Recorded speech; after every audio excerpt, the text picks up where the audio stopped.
잠깐 기도하겠습니다. 사랑의 하나님, 이 시간 하나님의 음성을 듣기를 원합니다. 하나님, 저희에게 하시고자 하시는 하나님의 말씀을 들려주시고 우리가 그 말씀을 밝히 깨달아 알게 하시고 하나님, 그 말씀이 우리의 삶에 큰 힘과 희망이 되게 도와 주옵소서. 예수님 이름 받들어 기도드립니다. 아멘. 우리는 세상에서 구별된 하나님의 자녀들이고 그리스도의 제자들입니다. 하지만 우리가 하나님의 자녀로 이 세상을 살아가는데 어떻게 살아야 잘 사는 것인지, 또 어떻게 살아야 바르게 사는 것인지 어려울 때가 많이 있어요. 그럴 때마다 우리는 성경에서 답을 찾아야 됩니다. 오늘 본문 말씀에는 이제 다메섹에 있는 아나니아라는 사람이 나오는데요. 이 사도행전에는 아나니아라는 사람이 3명이 나옵니다. 각 다른 사람이죠. 사도행전 5장 1절에 보면 아나니아라 하는 사람이 그의 아내 삽비라와 더불어 소유를 팔아 그 값에서 얼마를 감춤해 그 아내도 알더라. 얼마만 가져다가 사도들의 발 앞에 두니. 우리가 가장 잘 아는 아나니아입니다. 그는 예루살렘에서 살고 있었어요. 성경에 보면은 그가 소유를 팔아 이렇게 되어 있죠. 그 소유라는 것이 크테마라는 헬라어입니다. 이 단어는 집이나 부동산 같은 것을 의미하는 단어예요. 또 5장 3절 같은 경우에 보면은 거기에서 이제 코리온이란 단어가 쓰여요. 이것은 땅 또는 밭 이런 뜻입니다. 그러니까 아나니아는 예루살렘이나 혹은 예루살렘이 인근에 집이나 혹은 밭과 땅과 같은 부동산을 소유하고 있었다는 이야기예요. 이게 2000년 전의 상황을 생각하면 이 아나니아는 상당히 힘있는 재력가였다, 이 사실을 알 수가 있어요. 이 아나니아가 사도들에게 은혜를 받았습니다. 그리고 이제 하나님께 자기가 가진 재산 중에서 일부를 헌금을 하기로 작정을 했어요. 그런데 성경에 보니까 이 아나니아가 헌금을 하기 전에 사도들에게 내가 헌금을 하겠다, 어떤 땅을 팔아서 헌금을 하겠다라고 말을 한 것 같아요. 왜냐하면 베드로가 아나니아에게 이렇게 묻거든요. 그 땅을 판 값이 이거밖에 안 되냐? 우리가 땅이나 집을 어떤 것을 팔 경우에 대충 시세가 어느 정도 될 것이라는 것은 알고 있죠. 대충. 그런데 그게 터무니없이 금액이 적으니까 베드로가 이렇게 물었던 것으로 생각이 됩니다. 우리는 잘못하면 여기서 하나님께서 베드로에게 아나니아가 판 땅값이 얼마다 이렇게 성령을 통해서 알려주셨다라고 생각하기가 쉬워요. 그런데 그것은 전혀 성경적인 해석이 아닙니다. 왜냐하면 하나님께서는 그렇게 일하시지 않아요. 성경에 보면 하나님께서는 우리의 약점을 하나님만 알고 계시고 우리의 죄와 어두운 모습을 하나님만 알고 계시지, 그것을 다른 아주 위대한 하나님의 종들에게 야, 저 애는 말이야 아주 형편없는 애야, 제가 이런 잘못을 저질렀어 이러면서 그 다른 사람에게 사람의 죄를 알려주시는 이런 일을 하질 않아요. 거의 없습니다. 그리고 그런 경우가 혹 성경에 있다고 하더라도 그것은 해석을 다시 해야 될 문제예요. 왜냐하면 성경을 항상 해석할 때에 절대 기준은 예수 그리스도다. 이 땅에 오신 하나님 예수 그리스도의 빛 아래서 성경을 해석해야 되는 겁니다. 그 예수 그리스도는 우리의 죄를 위해서 하나님의 아들이 이 땅에 인간으로 오셔서 우리의 죄를 위해서 우리의 죽음 대신 죽으셨어요. 그런 인격적인 하나님의 아들, 그 속에 나타난 하나님의 모습은 우리의 죄를 다른 사람들에게 까발리고 알리는 그런 비인격적이고 그 수준 낮은 하나님이 아니신 거죠. 그런데 성경에 그렇게 기록이 돼 있다면 그것은 우리의 수준이 낮기 때문에 하나님을 그렇게 이해하는 사람들이 기록을 그렇게 한 거예요. 예수님의 모습과는 안 맞기 때문에 그건 해석을 다시 해야 된다.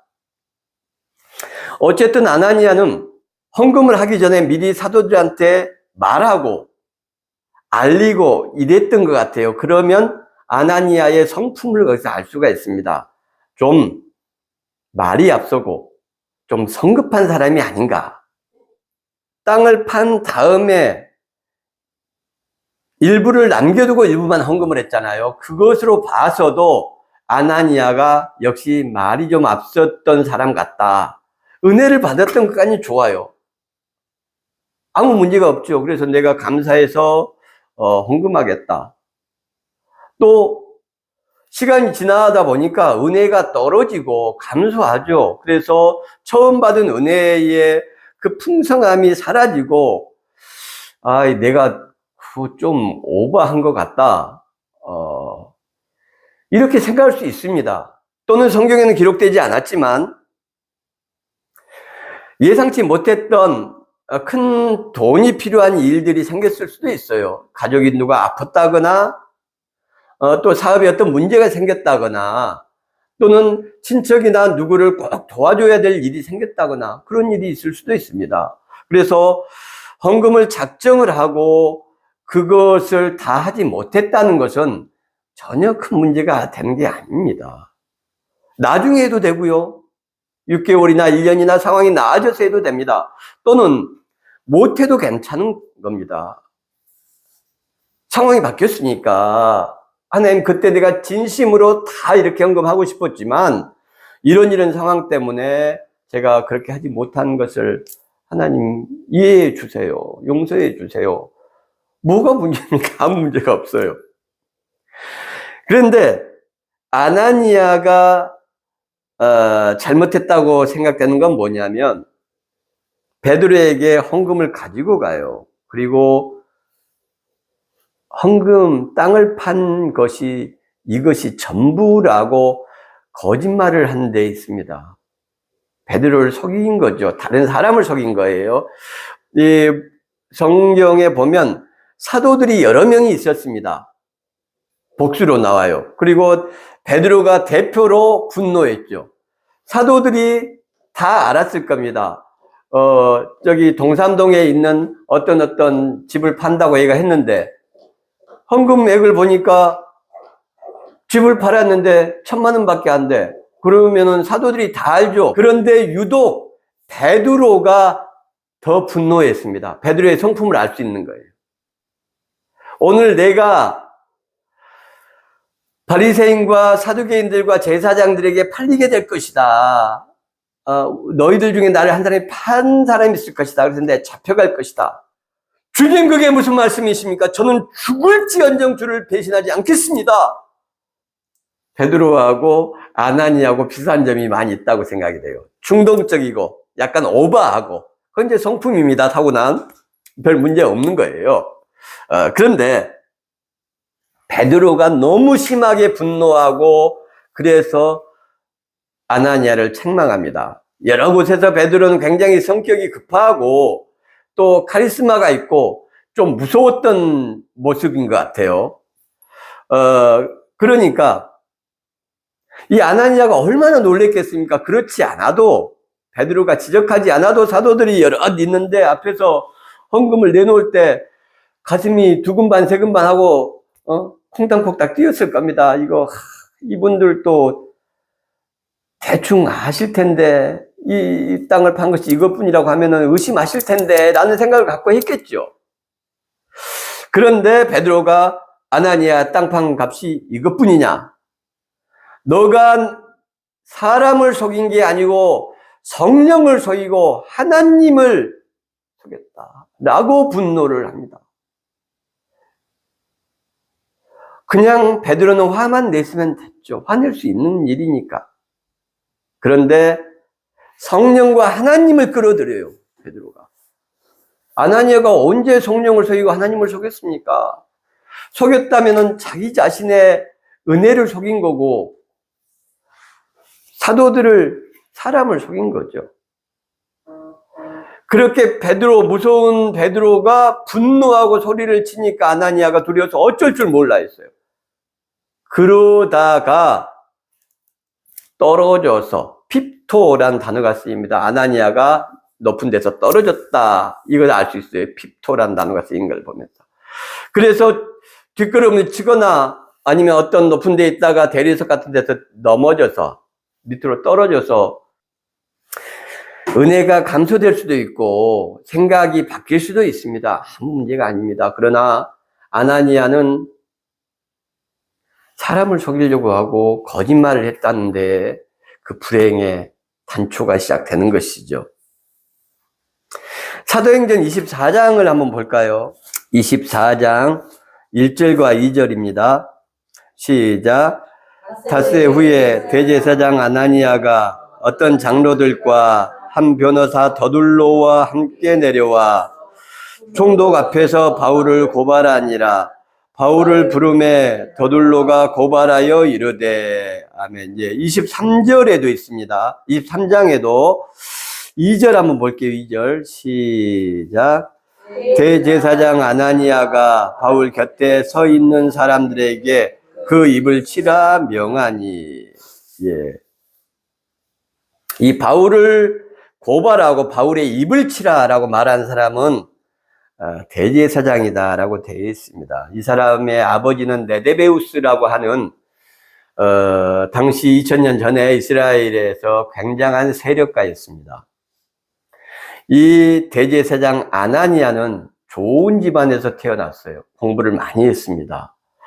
그리고 이 사람은 굉장히 처세술에도 능했고요. 그리고 승승장구했습니다. 이스라엘에서, 당시 로마의 식민지였던 이스라엘에서 왕 다음으로 많은 권력을 쥐고 큰 권력을 쥐었던 사람입니다. 사내들인의, 우리로 말하면 지금 국회의장의 역할을 하고 있었고, 대제사장을 12년간을 합니다. 47년에서 58년까지. 그리고 오늘 바울을 고발하는 사람으로 등장을 합니다. 왜 바울을 고발했을까요? 이 사람은 돈과 권력과 명예와 지식과 우리가 세상에서 생각하기에 모든 것을 가진 사람이에요. 세상의 가치를 거의 다 쥐고 가장 정점에 올랐을 뿐만 아니라 종교적인 권력까지, 명예까지 가진 사람입니다. 로마의 입장에서는 왕보다 더 어려운 사람이에요. 로마에서는 분봉왕, 자기들이 왕을 마음대로 세웠으니까 그 왕보다 훨씬 어려운 사람입니다. 사실상 최고의 권력자죠. 이 사람이 자기의 종교적 명예와 권력을 빼앗아가는 바울을 미워하기 시작했습니다. 아나니아는 지금까지 살아오면서 실패를 몰랐어요. 모든 사람이 아나니아의 무릎 앞에 무릎을 꿇었습니다. 그런데 요세푸스라는 분의 유대 전쟁사를 보면은 이 아나니아는 매우 잔인했고 난폭했으며 그가 출세의 길에 방해가 되는 사람들은 거침없이 처단했다라고 기록이 되어 있어요. 이 사람이 바울을 미워하고 증오하기 시작했습니다. 그래서 23장에 먼저 바울을 사내들인 공의회를 모아서 죽이려고 합니다. 여론재판을 하는 거죠. 근데 이게 실패를 해요. 바울 사도가 여러분 형제들아 그러면서 나는 바리새인이다. 나는 어려서부터 바리새인 교육을 받았고 이렇게 하면서, 바리새인들은 신학자들입니다. 성경을 연구하는 사람들. 백성들에게 굉장히 많은 지지와 신망을 얻었었죠. 그리고 한편은 사두개인들, 즉 제사장들이에요. 이 둘이 합해져서 사내들인이라는 우리식의 국회를 만드는 겁니다. 그런데 바울 사도가 여기서 나는 바리새인이다. 바리새인의 아들이다. 교리적으로 둘이 쪼개집니다. 사두개인들은 부활을 믿지 않아요. 영생이나 저세상에 대한 그런 비전도 없어요. 그 사람들은 오로지 현실 세계 속에서 제사장직을 이용해서 출세와 성공과 세상적 가치들을 손에 쥐는 사람들입니다. 그러니 바울을 죽이려고 공회를 열었는데 사내들인에서 이 제사장파들 반대편에 있는 바리새인파가 저 바울이 부활이 있고 영생이 있다고 하지 않느냐라고 말을 하는 거예요. 그러니까 죽일 수가 없는 거죠. 그래서 사내들인이 둘로 갈려서 이제 싸움이 일어나게 되고 실패합니다. 그걸 실패하니까 24장에 이 대제사장 아나니아가 로마 총독에게 고발을 하는 거예요. 자기들 여론재판에서 실패했으니까 바울을 제거하기 위해서.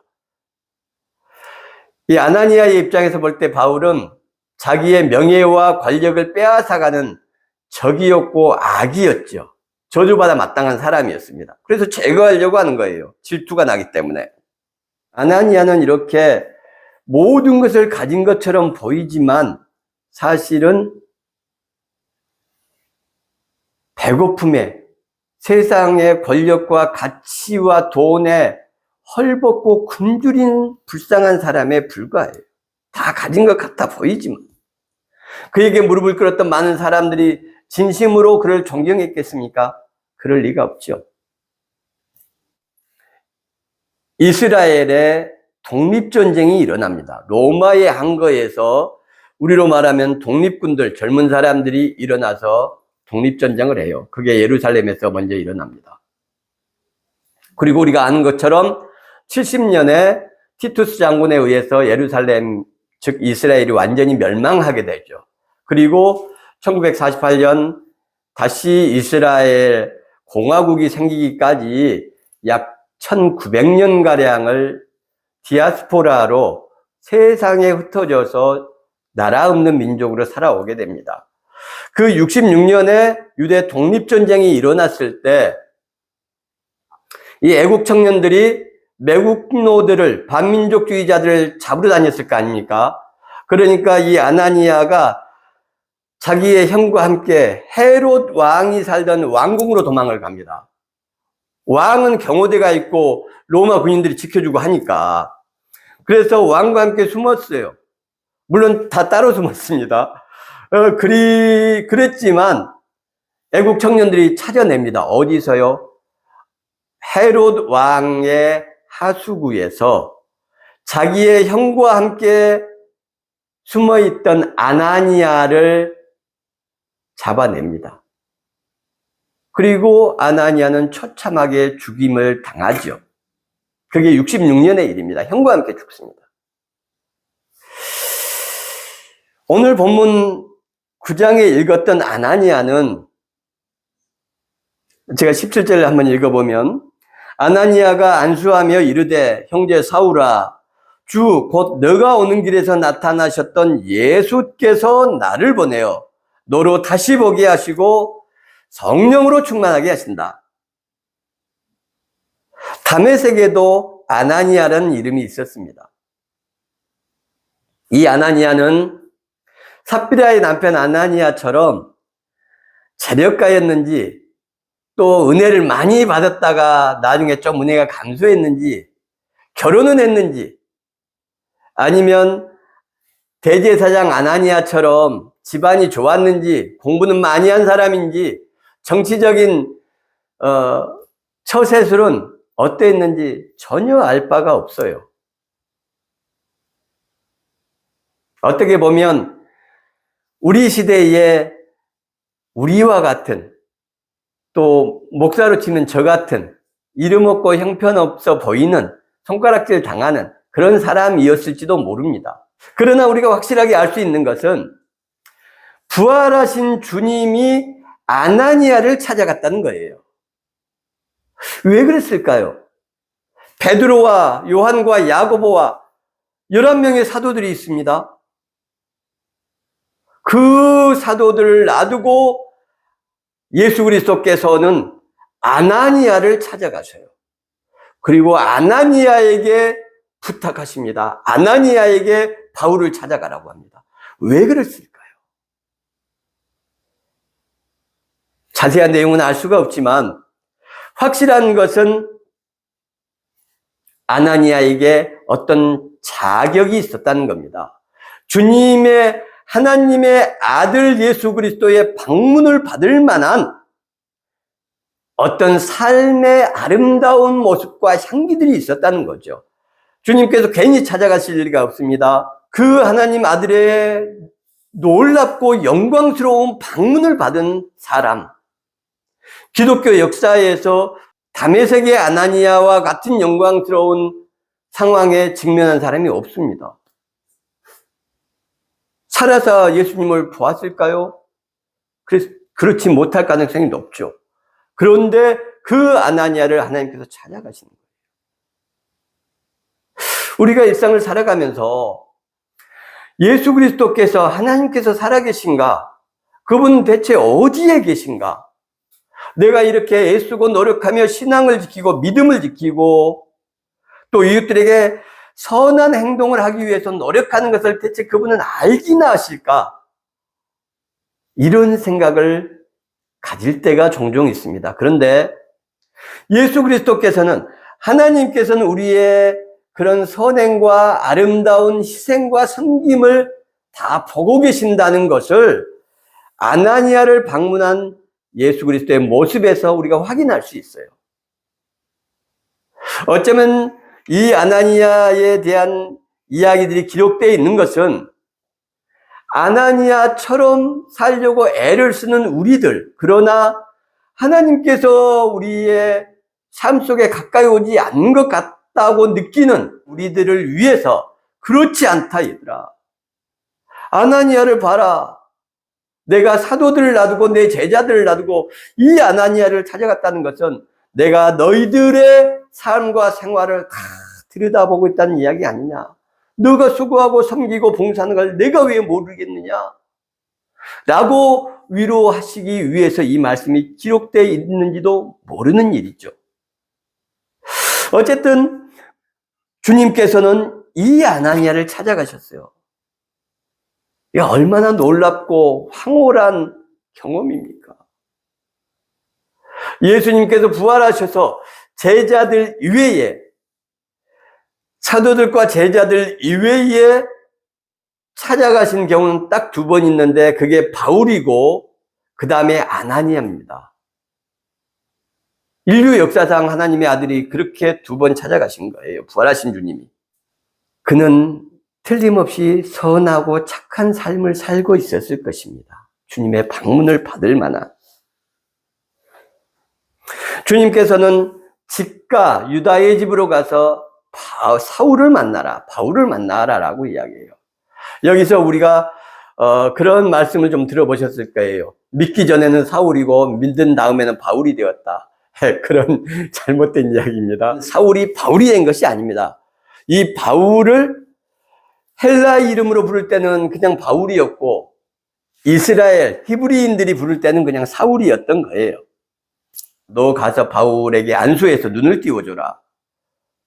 아나니아가 처음에는 예? 주님, 그 사울이라는 사람, 바울이라는 사람이 주님을 핍박하고 교회를 핍박하고 그리고 지금도 우리들을 핍박하기 위해서 이 다메섹으로 오고 있다는 소식을 제가 들었는데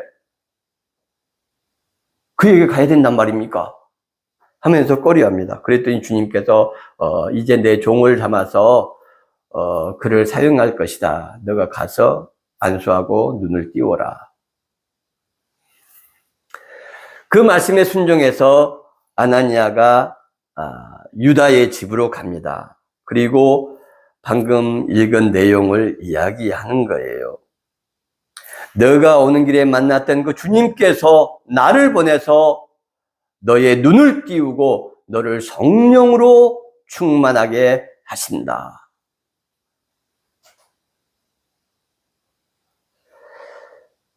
주님을 핍박하고 교회를 박해했던 사람에게 당당하게 가서 많이 배웠는지 권력이 있었는지 알 수 없는 이 아나니아의 선포를 한번 보십시오. 담담하지만 그러나 힘있는 선포입니다. 너가 만났던 그 주님께서 나를 보내셨다. 정확하게 자기를 보내신 분이 누군지를 알고 계시는 거예요. 정확하게 우리가 믿는 분이 누군지를 알아야 됩니다. 우리의 아버지가 누구인지를 알아야 되는 거예요. 세상적인 가치, 돈 있는 사람 정도가 아닌 것입니다. 그래서 힘있고 권력있고 대제사장들의 권력을 위임받은 바울 앞에 초라하기 그지 없어 보이는, 바울은 굉장한 천재였죠. 대단한 바리새인이었죠. 사내들인에서 준 엄청난 권력을 가지고 지금 다메섹으로 가는 길입니다. 그런데 그 앞에 세상적으로 초라하기 그지없는 어떤 사람, 아나니아라는 사람이 와서 그에게 예수 그리스도의 권위를 가지고 머리에 안수하고 너가 오는 길에 만났던 그 하나님의 아들께서 나를 보내셨다 라고 하면서 바울을 무릎 꿇리고 그 위에 안수하면서 예수의 이름으로 축복하는 거예요. 그게 신앙인의 모습이죠. 바울은 굉장한 수재라던데요. 로마 시민권을 가졌다는데요. 그리고 사내들인의 권력과 힘이 걔한테 있는데요. 저는 배운 게 없습니다, 주님. 아시다시피 저는 돈도 없습니다. 세상적으로 알려진 사람도 아닙니다. 하면서 마치 출애굽기의 모세처럼 하나님께서 보내시려고 할 때 계속 뺄 수도 있고 도망갈 수도 있어요. 근데 아나니아는 그러지 않았다는 것. 굉장히 놀라운 믿음과 신앙을 가졌다는 것을 우리가 알 수 있어요.